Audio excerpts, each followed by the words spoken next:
Welcome to lecture 14. We have been talking about performance characteristics of instruments and data analysis part 2. So, today's topic is statistical analysis of experimental data, under which we will mainly focus on probability distribution functions, and we will mainly talk about normal distribution functions or Gaussian distribution functions.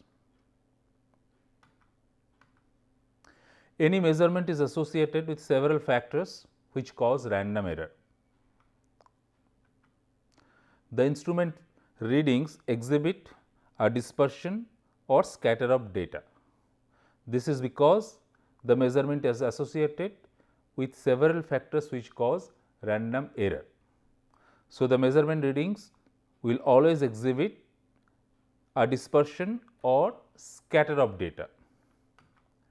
If a measurement is taken for a very large number of times, a probability distribution can be obtained from the data, and that is what we will learn in this lecture.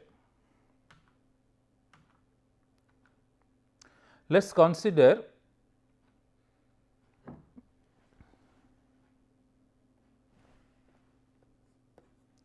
this table. This table shows 60 temperature measurements of some hot object. The readings are arranged in order of temperature. So, it varies from 1089 to 1115 degrees Celsius. On the left, this is number of readings.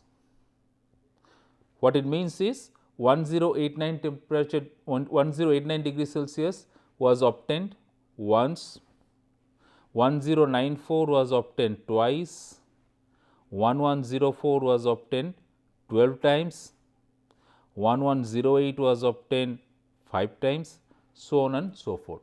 So, on the left, this number of readings essentially indicates the frequency of distribution or the frequency of the occurrence. Now, given this data,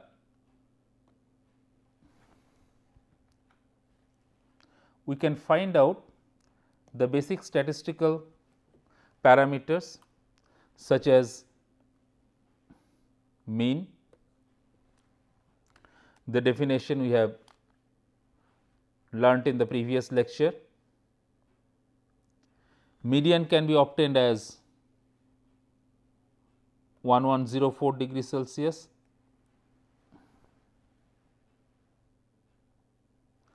Mode is also 1104 degrees Celsius.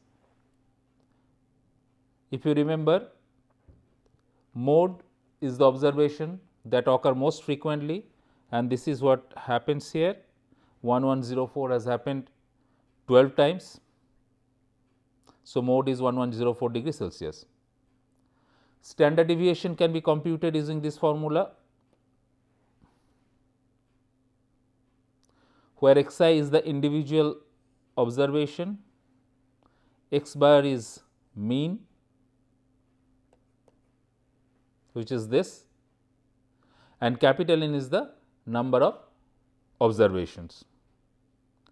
This standard deviation happens to be 5.79 degree Celsius. Variance is square of standard deviation, and that is obtained as 33.49 degrees Celsius. Look at the formula of standard deviation. We divide this quantity by n minus 1. For a very large number of readings, perhaps it will not matter whether you divide it by n or n minus 1, but smaller size samples will always divide it by n minus 1. Accordingly, they are known as biased or unbiased estimates. So, we can calculate these statistical parameters easily. Now, we can also have an histogram plot. So, by histogram plot, what we first ask is, if I divide this temperature range into small beans of say 0.5 degree Celsius each, how many readings will fall in each bean?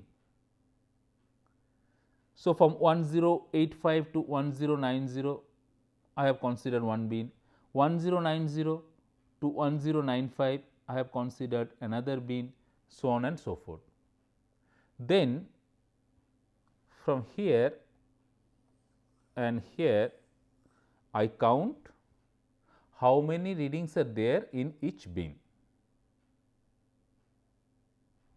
So, this is that number of measurements or readings. So, basically this is the frequency of occurrence. So, this plot, this is known as a histogram plot.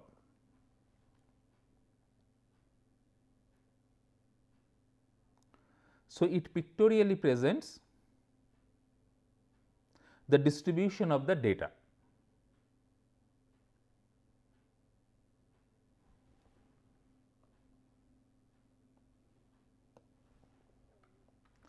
Now, let us define a term Z, which is as follows. I find out number of readings in each bean or interval, whatever you call it, divide that by total number of readings and divide that by width of each bean or interval. So, with this definition of Z, I now plot Z versus those temperature readings.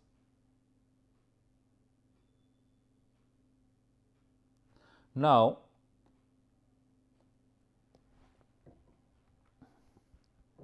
the area of each bar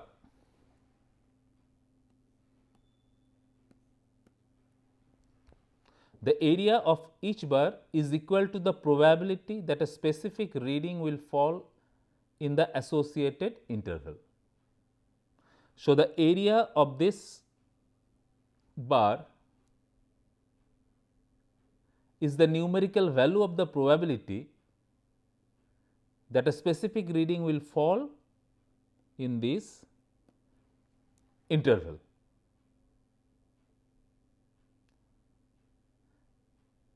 So, it naturally follows that the area of the entire histogram must be 1, because a reading will have probability 1 to fall anywhere within the histogram.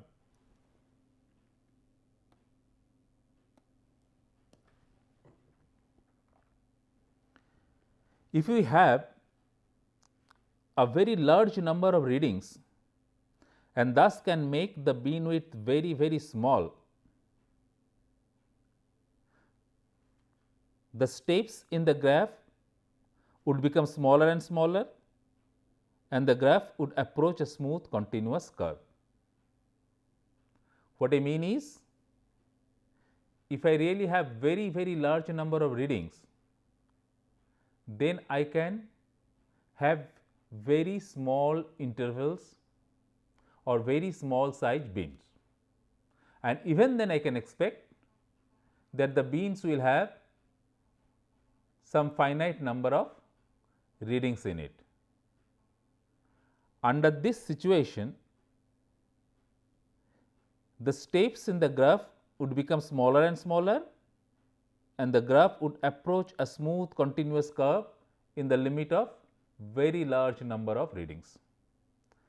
The function z equal to f x is then called the probability density function. Here x is the value of the temperature, which is being considered as a random variable here.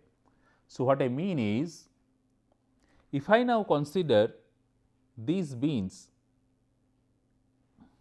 very small, then perhaps you can have a continuous distribution like this. But before that, you have these very small beans throughout. And if you really have very large number of data, we can do that. If you have really very large number of data, we can do this and still expect that each bean will have some finite number of readings in it. So, the function z equal to f x under such situation will be called the probability density function.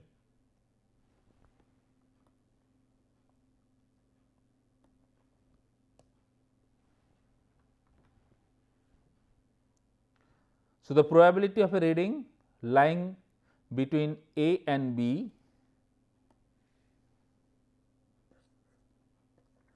is given by the area under the curve between these two points.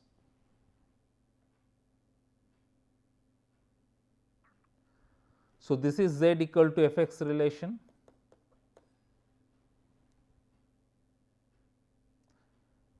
You can consider it was initially an histogram and then I made the bin size is extremely small, so that I was able to draw this smooth continuous curve. So, what is the probability that a reading will lie between point A and B? That means, what is the probability that x will lie between A and B?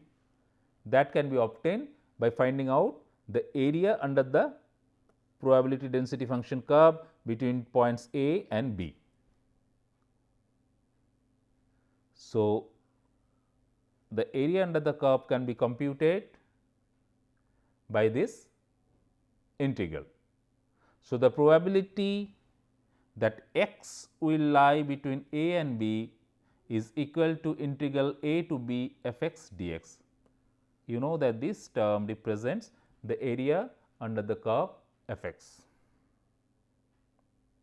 Here f x is z.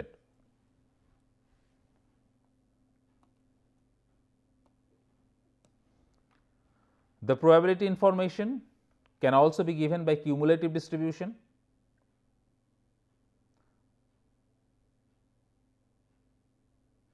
Probability that a reading is less than any chosen value of x represents cumulative distribution. So, the cumulative distribution is defined by this integral. So, it is the probability that a reading is less than any chosen value of x.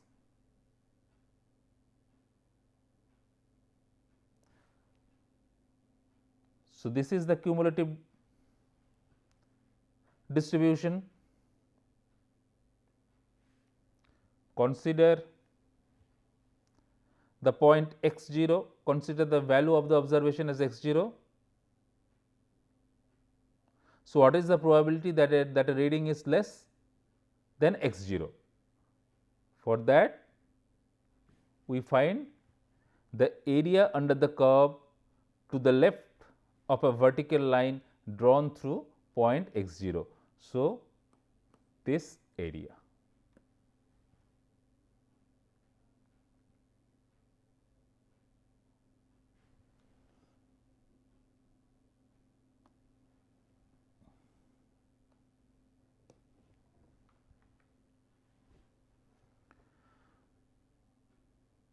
There are several probability distribution functions,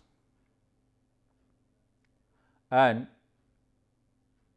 among these Gaussian distributions is very popular for performing statistical analysis on experimental data. The Gaussian distribution is also known as normal distribution. Most random errors follow Gaussian distribution. So, what is Gaussian distribution? Let us look at the expression that describes Gaussian distribution.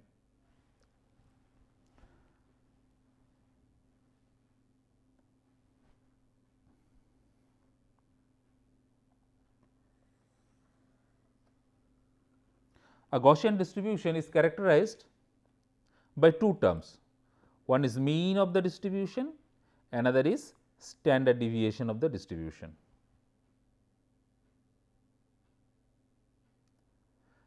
And the Gaussian distribution is defined by this expression.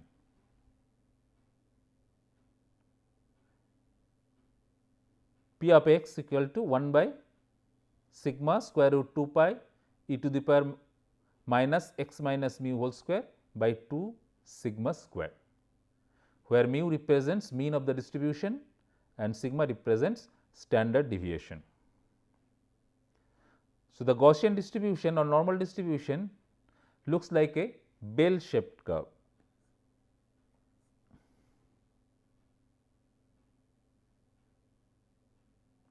There are two distributions shown in this figure, both have same mean mu,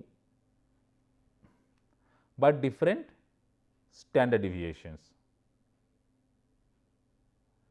This one has standard deviation sigma 1 and this one has standard deviation sigma 2.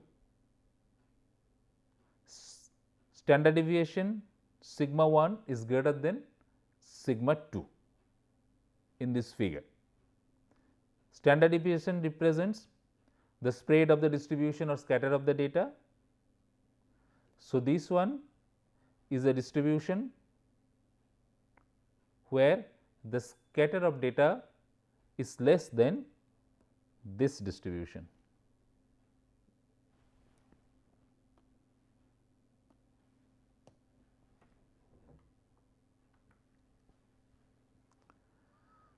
Gaussian distribution has several interesting properties.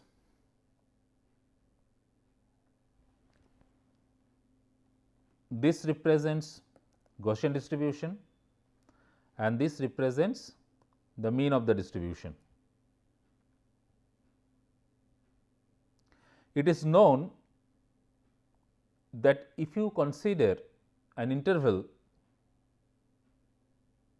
which is plus minus 1 standard deviation around mean, then 62.26% of the observations will fall within this interval.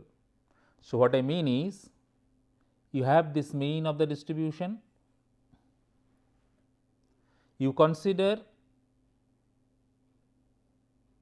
mu plus sigma and mu minus sigma. The Gaussian distribution is symmetric around the mean. So, in mu plus sigma, in this interval 34.1% of all the observations will lie. Similarly, in mu minus sigma, another 34.1% will lie. So, within mu plus minus sigma 68.2 or 68.26 will lie.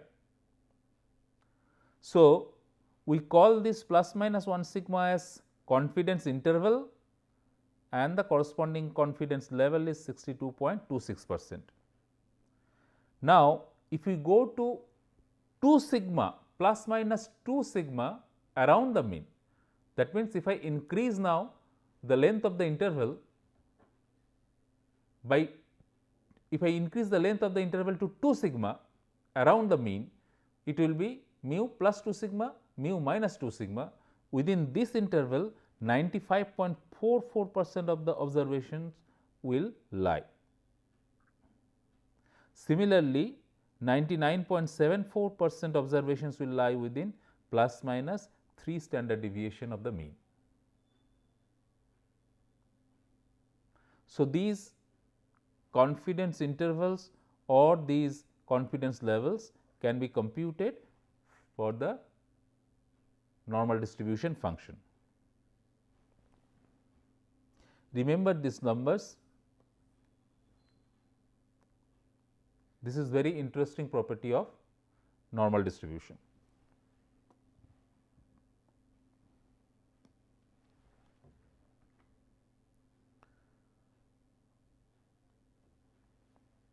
Few more words about confidence interval.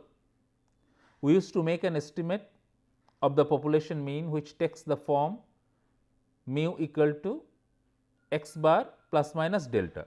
So, mean equal to x bar plus minus delta. So, mu lies between x bar minus delta to x bar plus delta, where delta is an uncertainty and x bar is the sample mean.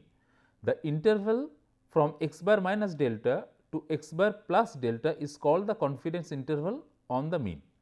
However, the confidence interval depends on a concept called the confidence level, sometimes called the degree of confidence. The confidence level is the probability that the population mean will fall within the specified interval. So, confidence level is the probability that the population mean will fall within the specified interval.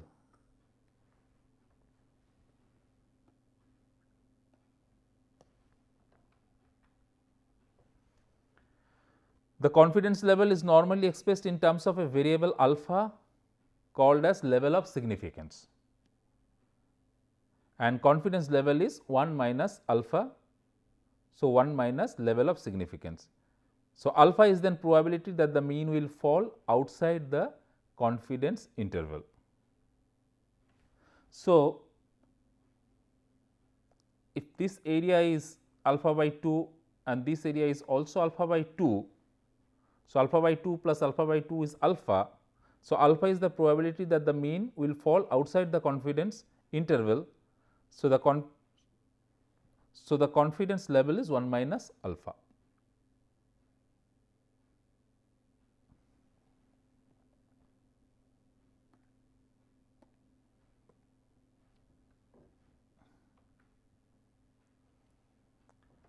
How do I know that a given probability distribution is Gaussian or normal in nature? You have done a series of experiments.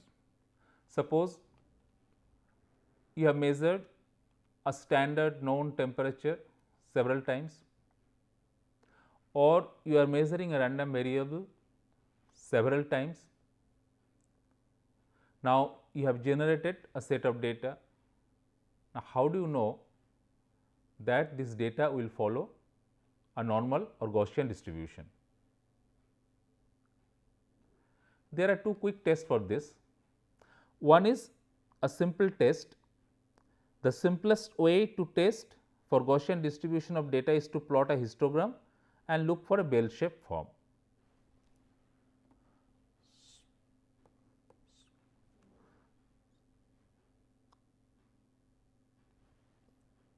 So, these are the readings and these are the occurrence, frequency of occurrence. So, if the histogram looks like bell shape, you know that the distribution is Gaussian. Another is making use of normal probability plot.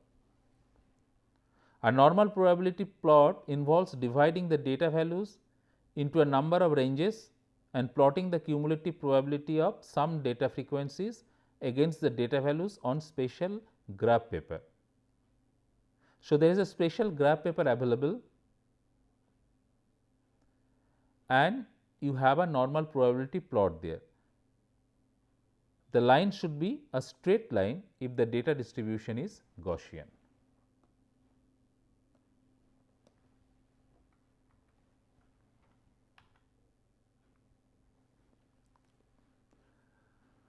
Let us ask a simple question. Suppose that a standard or known temperature is measured 30 times with the same instrument and the calculated standard deviation is 0.43. If the instrument is then used to measure an unknown temperature and the reading is 110.4 degrees Celsius, how should the temperature value be expressed?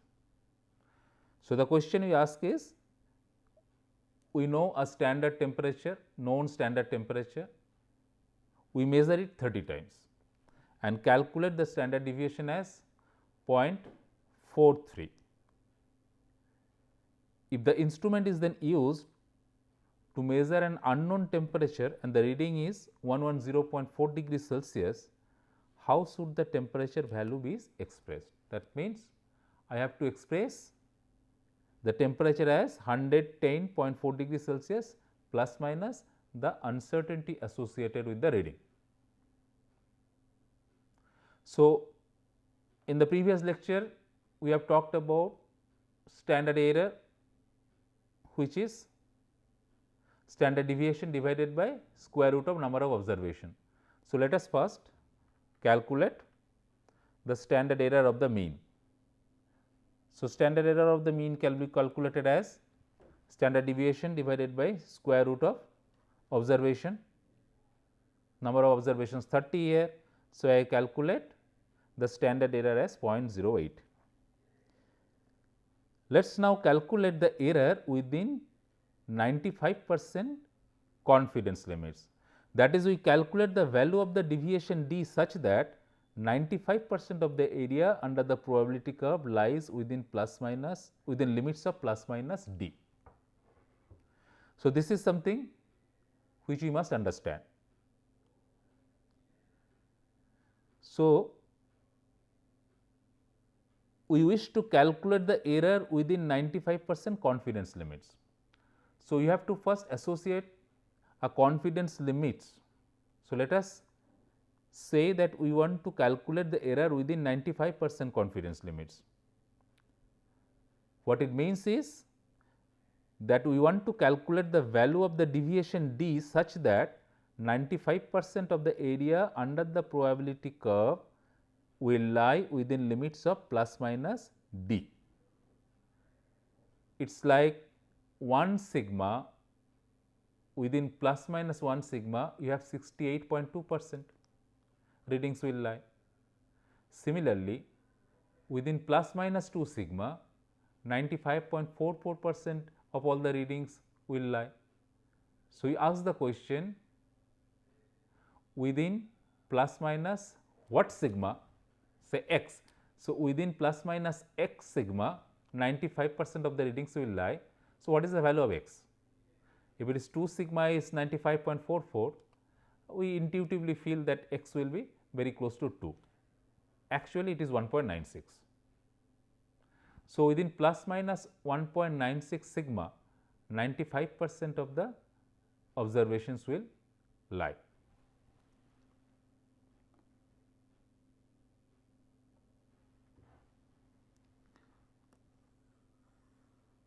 So, you get the value as 1.96 into sigma.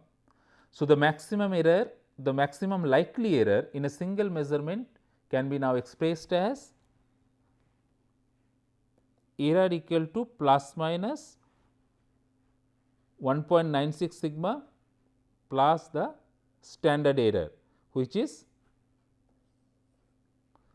standard deviation by square root of n.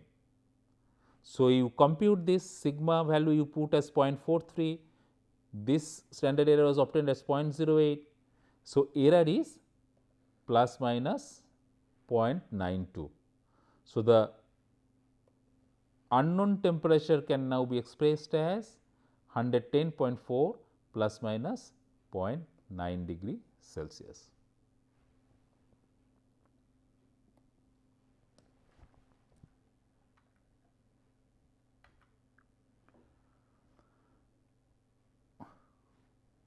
Let us learn about a theorem known as central limit theorem.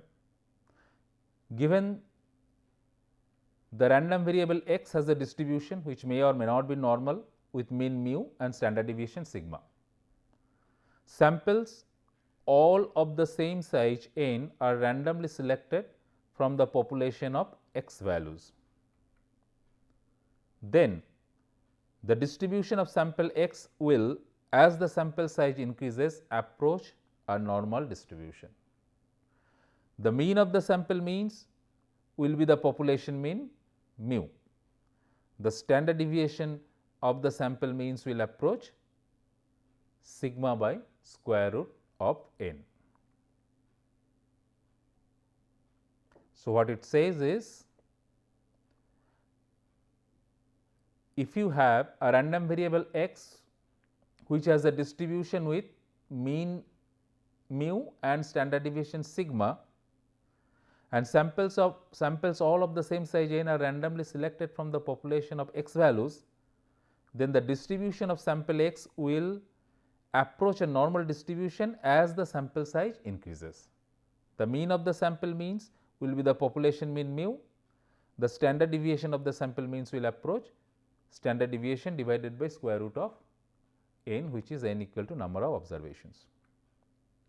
There are other probability distributions, symmetric distributions, where mean equal to median equal to mode. You have a single mode here, you have two modes here, this is also symmetric. So, you have one mode here, you have another mode here, and mean and median is this. This is uniform distribution.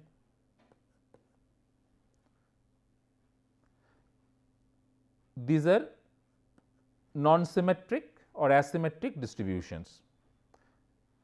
This is negatively skewed, this is positively skewed. Note that in case of non-symmetric or skewed distributions, mean, median, mode are all different. Many statistical tests assume values are normally distributed, but be careful, this is not always the case. Always examine data prior to processing.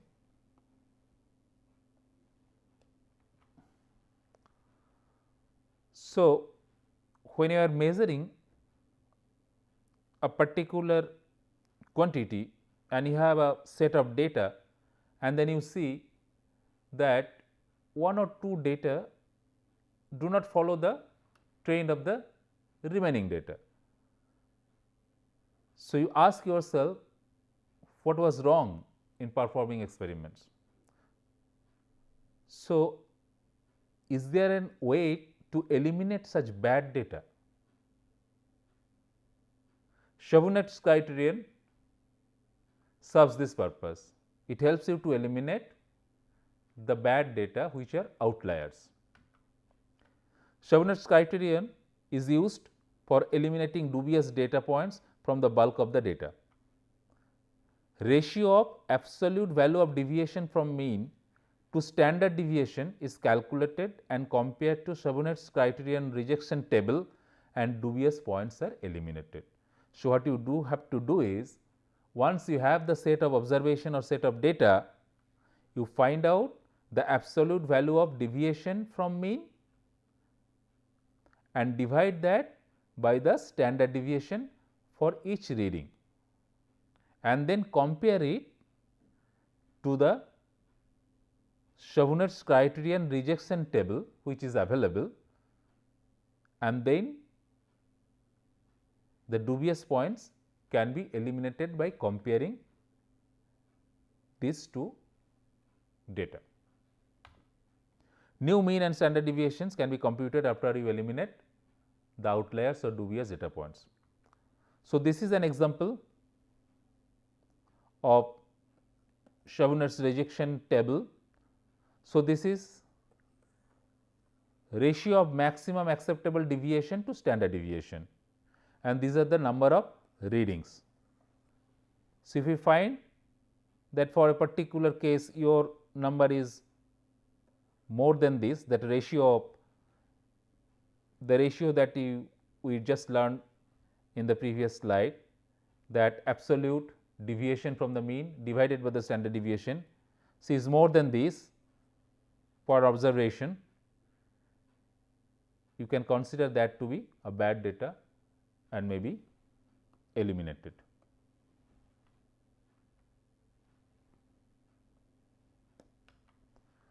So, we stop lecture 14 here.